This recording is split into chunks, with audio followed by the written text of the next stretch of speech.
Okay, this is a quick intro into using the Heat Docker container. So I'm starting on the GitHub page. If I scroll down here, there is, well, the Docker Hub repo is listed here, but it's also in the installation tutorial. So that's where I'm going to head, the installation and tutorials. So I'm going to open this. And if you don't know where this GitHub page is, it's Plasma Potential Heat on GitHub. If I come into the heat documentation here, I can see that there is an installation section and that there is a Docker container section within that installation section. So the Docker container is the way that we are going to release heat from now on, or that I'm going to release heat. There was an app image that we were using for a long time. That's actually the first version of the release, but it's not as versatile as Docker. Docker can run on Mac, Windows, Linux. It has a lot of support and documentation. You can pull and store the containers in a repo, Docker Hub, so it's just a superior option. And then furthermore, you can develop heat using the container, whereas you could not do that using the app image. So this is better for third-party developers. So anyways, we're going to click into this. And this will take us to this page, heat via the Docker container. So there's a couple sections here on getting Docker. So you need Docker and Docker Compose. So here's the install instructions for Docker, and then here's the Compose install instructions. You might need to do some post-processing afterwards. So like if you're running on Linux, you'll definitely need to be added to the Docker group, your user. That's all described here. There's other post-install stuff for Windows and Mac. So once you have Docker on your computer and running, then it's pretty easy to get heat. You just do a Docker pull plasma potential heat tag. We can look at the Docker Hub page for heat here, and there's tags here, and you can see here's v3.0. So that's the latest tag. That's what we would use in this command here. So yeah, once you have Docker Hub, you're basically ready to go. You can run heat without downloading the source code, but if you want to develop or you're going to make any changes to anything, you should probably get a copy of the source code on your local machine. So you just change directory to some directory that you want to save the heat stuff in, and then just clone the repo. And so now you have the heat repo and you have the Docker container. You're good to go. If you already have the heat source code and you want to download the latest version, just do a git pull, and if you want to overwrite your current changes, like maybe you've changed some configuration things, you can just do a reset hardhead. Okay, so these videos will be replaced. That's what I'm doing right now. But basically, I'm going to go into two ways to start heat with Docker. So using Docker in a GUI mode and in a terminal mode. This section just outlines some permissions things that you should note. So like, especially if you're running on Linux, this is important to note. I'll just show you right now. So let's say that we downloaded the heat source code. Oh, that's this screencast folder. Let's say that we downloaded the heat source code. So I'm going to go to that source code. It's in here. And so I'd have a directory like this. So we have our source, which is all the Python stuff. We have the documentation, which you probably don't need to touch, and then Docker. So there's several files in here, and that's what I'm going to show here. So this is Docker Compose YML in that folder, and here is Run Docker Compose. Again, this is in the Docker folder in the source code. So I'm going to start with this Run Docker Compose, which is this whole permissions thing. So basically, when you run Docker, you're going to launch a container, and inside that container is a full Linux operating system. And that inside that Linux operating system, you're going to be assigned a user.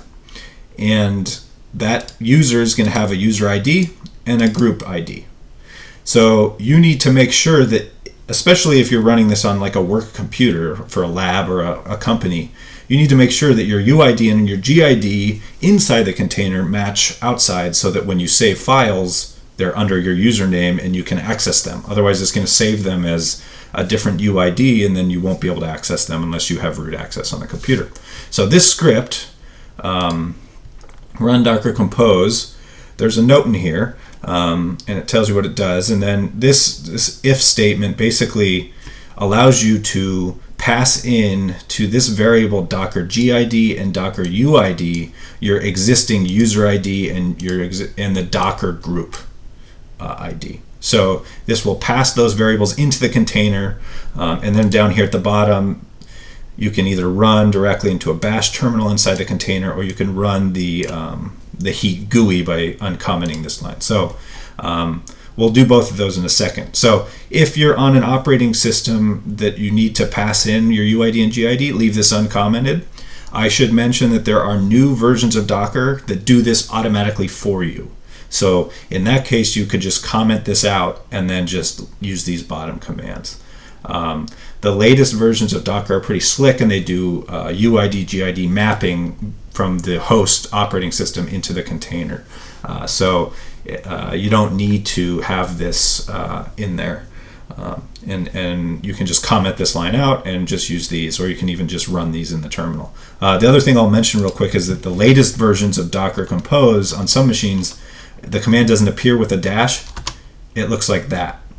It's a space between Docker and Compose. So depending upon which version of Docker, you may need this block, you may not. This script is in that Docker container, and you can use it and edit it as you please. The other thing that's notable in there is this Docker Compose YML file.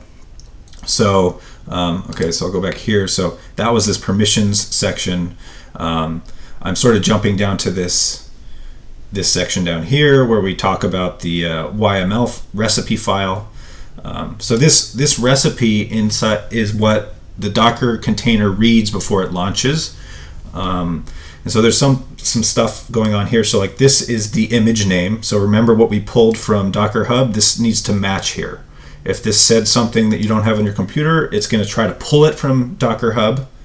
And if it is successful, that's great. If it's not, if that doesn't exist, then it will fail and complain. These are the ports. So everything on the left in this file, you see there's colons everywhere. Everything on the left is the host. Everything on the right is the container. So what this is saying is I'm bind mounting port 8050 on my host operating system to port 8050 inside of the container. And then volumes, this is like data directories on your computer. So the heat data directory is the only thing that comes from GitHub uncommented. So we have here home heat. So this is different for every user. And this may be different if you're on a different operating system. You might want to replace this if you're on a cluster or something with like your user's home directory.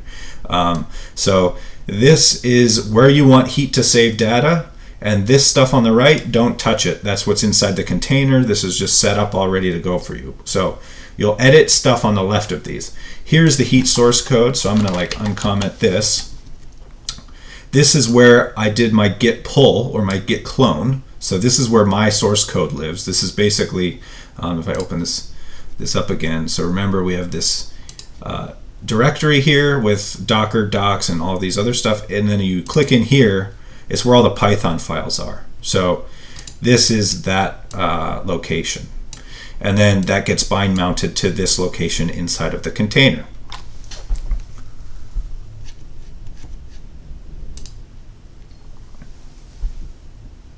So if we are going to run heat and we're going to use this source code, I think this file's all set up. Yep, it's all set up. You can also pass in some environment variables down here if you wanted.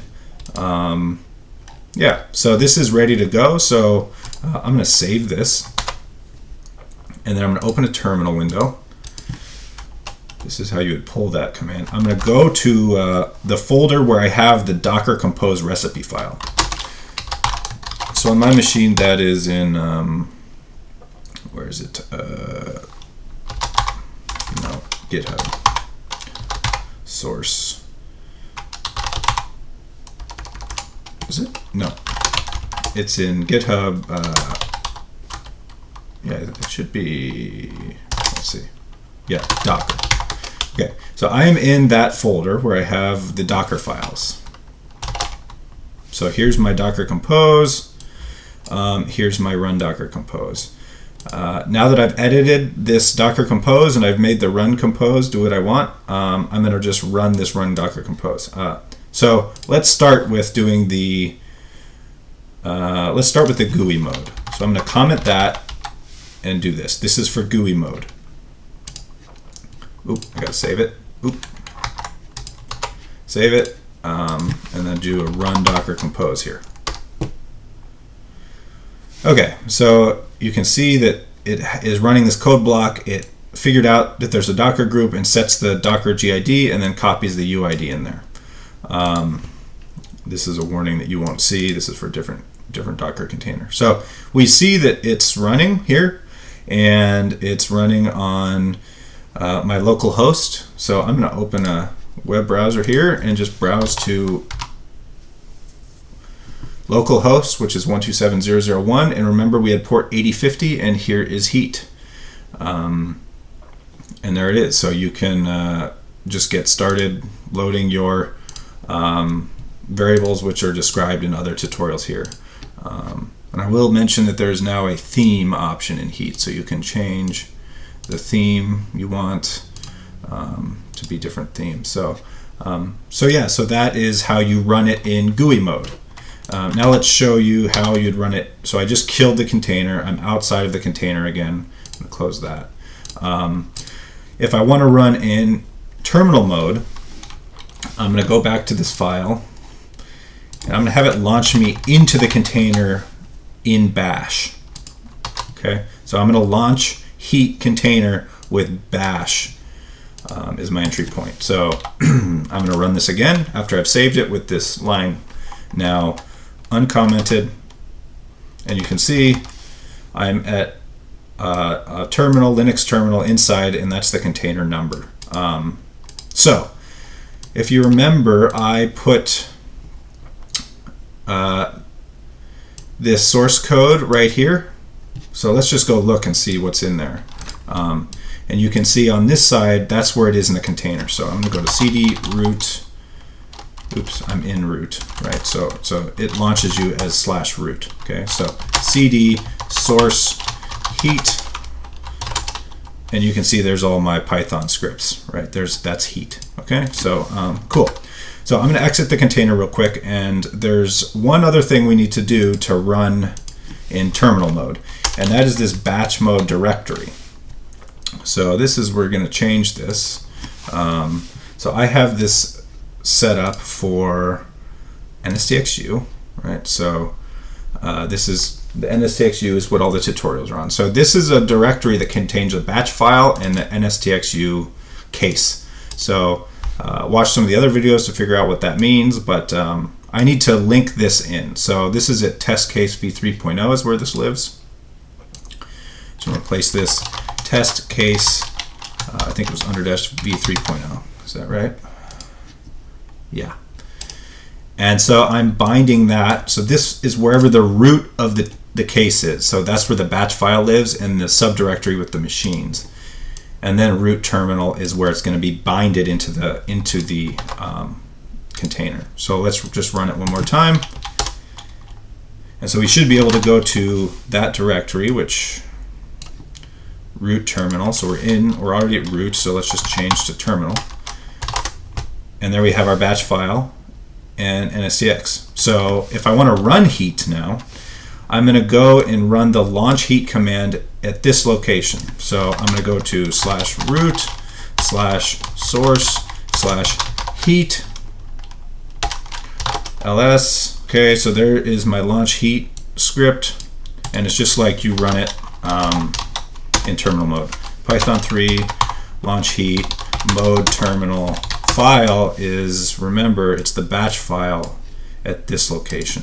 /root /terminal /batchfile.dat. Run that, and it runs heat. Great. I'm not going to run this whole thing.